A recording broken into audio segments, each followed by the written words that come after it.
des gens qui sont d'âge adulte, qui sont des étrangers et qui ne sont pas électeurs, bien entendu, puisque c'est lié à la nationalité, mais qui font quand même, qui peuvent participer à des manifestations, éventuellement à des manifestations violentes, le cas échéant. À des manifestations violentes, le cas échéant.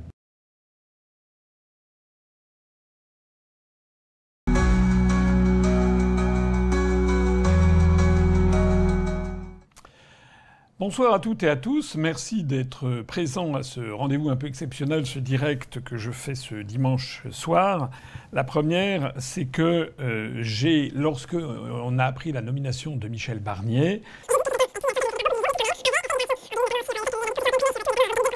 et en 2021, au moment des primaires pour les Républicains pour la présidentielle, avait fait sensation en y expliquant que l'on ne pourrait pas régler les problèmes de la France, du moins en matière migratoire.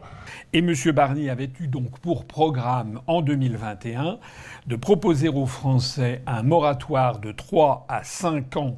5 ans, 3 à 5 ans, hein, c'est pas des mois, 3 à 5 ans.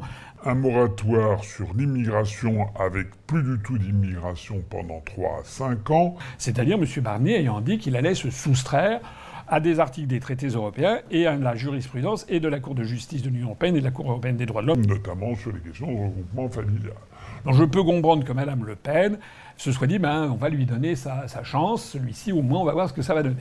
Sans compter des gens qui sont d'âge adulte, qui sont des étrangers et qui ne sont pas électeurs, bien entendu, puisque c'est lié à la nationalité, mais qui font quand même, qui peuvent participer à des manifestations, éventuellement à des manifestations violentes, le cas échéant, dont il faut tenir compte quand on veut gérer un pays.